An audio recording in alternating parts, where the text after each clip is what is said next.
हमें बजरिया टीवी पता चला और वहाँ से हम भागे। हमारे पहुँचते पहुँचते तकरीबन 1 घंटा से ज़्यादा हो लगा। अब हमने एक चीज़ देखी नहीं, अभी हम क्या ब्लेम लगाएं कि शार्ट सर्किट था या किसी ने कुछ फेंका है, क्या हुआ? अभी कुछ असल में आप शुरू में जो सामने होटल है, हकीकत बात है, उन होटल वालों की मेहरबानी, वो वहाँ से भागे। हमारे गार्ड्स को कहा कि भाई आपके 2nd फ्लोर से धुआं निकल रहा है। गार्ड ने जब देखा कि वाकई में 2nd फ्लोर से धुआं निकल रहा है, आग जल रही है, तो गार्ड बेचारे किसी की बाइक लेके, और मोहल्ले वाले जो सामने मोहल्ले वाले उनकी मेहरबानी, उनकी बाइक पे चांदनी चौक गए, वहाँ से 112 वालों को पकड़ के लाए। क्योंकि 112 की पानी नहीं था, और जो पानी के जो पाइपें वो लगा लेते थे ऊपर पानी, और उनके पाइप सारे लीक थे। वासा वाला बिल्कुल पानी नहीं ला रहे थे। सबसे अहम क्रेडिट अगर किसी को जाता है, वो CDA इस्लामाबाद के जो फायर ब्रिगेड आए थे, वो अंदर घुसे, उन लोगों ने आग बुझाया। और उसके बाद बैरिया टाउन वाले, ये 112 वाले तो आग के अंदर ही नहीं घुस रहे थे। हमारे दुकानदार सारे थे, उनको दुकानदारों को कह रहे हैं कि आप ये ताले तोड़े, आप ये शटर तोड़े, और हालांकि ये इनका काम है, इनके पास कटर तोड़ना सब कुछ। हमारे दुकानदारों ने तोड़े, लेकिन इसके बावजूद भी वो लोग इतना कारकर्दगी नहीं दिखाया जितना उसे उम्मीद था। CDA के जो इस्लामाबाद के जो फायर ब्रिगेड वाले ना आते ना, तो शायद अल्लाह ना करे कहानी कुछ और। इसमें एक बच्चा फौत हुआ है, उसके वालिद साहब बेहोश हुआ है। इसमें हमारे 2 दुकानदार जो हमें पता है वो बेहोश हो गए थे, उनको लेके गए हॉस्पिटल। एक दुकानदार का सर पटा था, शीशे गिरे थे, वो था।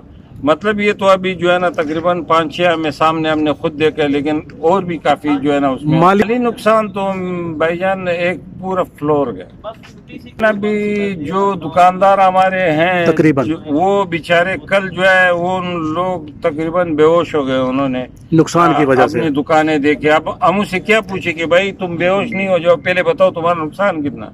लेकिन ये करोड़ों से ऊपर नुकसान। बात करते हैं कि हमारे जितने ताजर भाई हैं, हमारे दोस्त है ताजर, जो है ना गवर्नमेंट की रीढ़ की हड्डी की हैसियत रखते हैं, तो बराए मेहरबानी हमारे साथ गवर्नमेंट ये हमारे ताजरों के साथ कोऑपरेट करे। रावलपिंडी इंतजामिया 30 घंटे के बाद DC आए, कमिश्नर आए, RPO के CPO आए हैं, और हम बता रहे हैं कि भाई खुदारा ये सफाई वाले में कुछ भेज दें। बाहर शीशे पड़े हैं, लोगों के पाँव इसमें कट जाएंगे, लेकिन वो खाकरूब कह रहे बस अभी आ रहे, कोई नहीं है।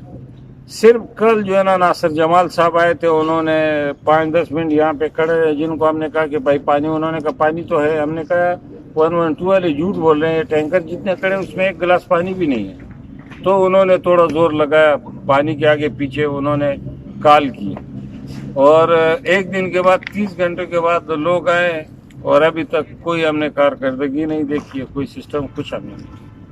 अपनी मदद आपके तहत हम लोग लगे हुए सफाई कर रहे हैं। ये तो अब ये ताजरों की हम लोग अपनी एक कमेटी बनाएंगे, और मरकज की एक कमेटी है, कमिश्नर साहब के साथ जाकर मीटिंग करेंगे, इंतजामिया को भी बुलाएंगे जो पिंडी के ताजर हैं, क्योंकि ताजर तो सारे ताजर ही होते हैं। अगर मोबाइल सर्विस होता तो शायद इतना ना होता, उसके बाद अगर 112 की पाइपें लीक ना होती और पानी ज्यादा होता ना, तो शायद इतना नुकसान ना होता। सारी दुनिया ने देखा, इसमें कहने की जरूरत नहीं हो, तो सारी दुनिया ने देखा कि क्या हो रहा था क्या नहीं। फायर फाइटर अंदर होते हैं ना, वो आग बुझाते हैं, वो शीशे और शटर तोड़ते हैं, वो हमारे दुकानदार तोड़ रहे थे, वो लोग तो आगे ही नहीं जा रहे थे। बस ये गफलत समझे या उनमें कोई कारकर्दगी नहीं। ठीक।